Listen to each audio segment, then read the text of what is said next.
Animal Crossing is an open-ended simulation game, which is now one of Nintendo's most well-known series, being first established in 2001 and having the newest game releasing next year. The first Animal Crossing game released in 2001 was called Dobutsu no Mori, or Animal Forest in English. It was released exclusively in Japanese and only on the N64, near the end of the console's lifespan. The next game to be released was Animal Forest Plus. It was released 8 months after Animal Forest on the GameCube and incorporated the internal clock. This clock now plays a huge role in the Animal Crossing series, having exclusive content and activities playable only on certain days and times, and extended on content in the original version. The game's slogan became "the real-life game that's playing even when you're not," and it revolutionized console-based simulation titles. Released next, Animal Crossing, released in 2003, and it was the first time an Animal Crossing game was released outside of Japan. Thousands of lines of text were translated into English and rewritten to make sense to native speakers. As well, new holidays, items, and text were added to make the game seem less foreign to the new players. After Animal Crossing's completion and release in 2003, executives from Nintendo were so impressed by the localization work that the updated and expanded game was released in Japan under the name of Animal Forest E+.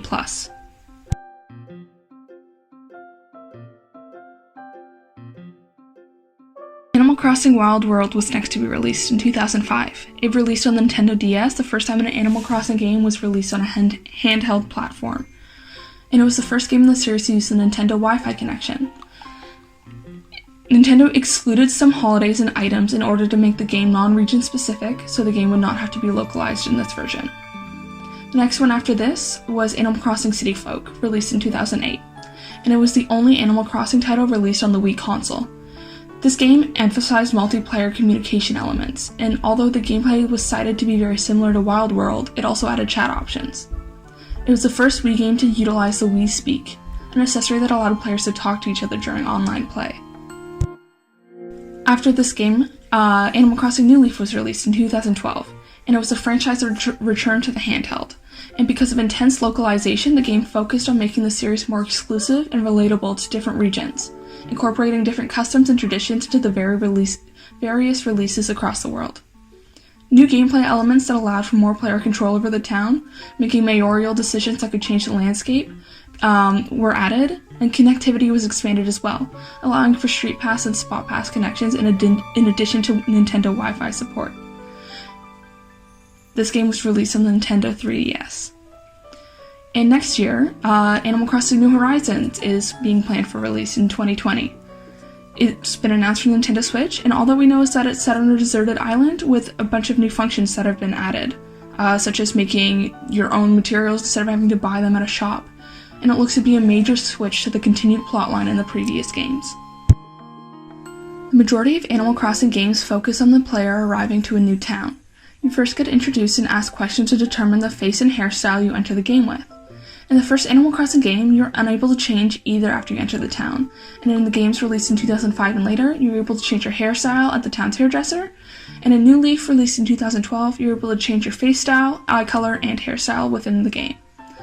After you get introduced to the town, you get introduced to the shop owner, Tom Nook, who offers you a mortgage and a house and a job to help pay it off once you tell him that you came to town with no money and no accommodation.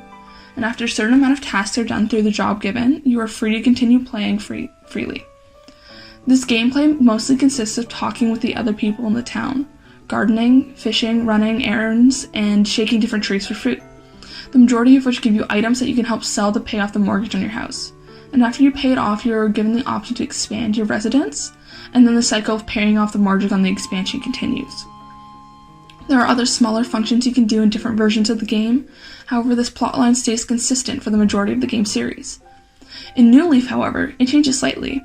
While you still have the function of paying off your mortgage until your house becomes a mansion of sorts, you now have the function to change the landscape of your town as you come into it as mayor. And looking at the newest and upcoming version of Animal Crossing, it seems they're going to try and change the plotline even more, with it taking place on a deserted island instead of an inland town as it has in every other game in the series.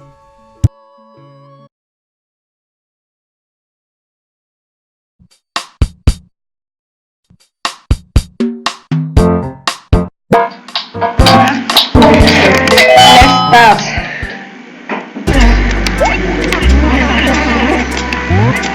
Yes. Okay.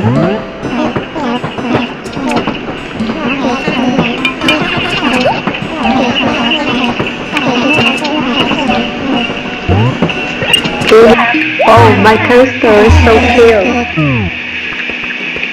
Orange house.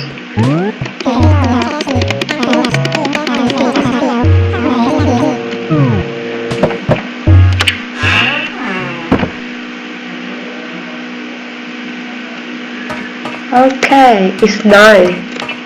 It's more lighter in the yellow house.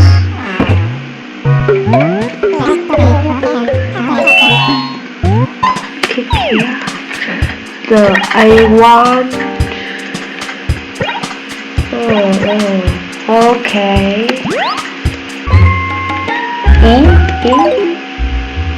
X grab X again. No flower. Yeah. Neighborhood.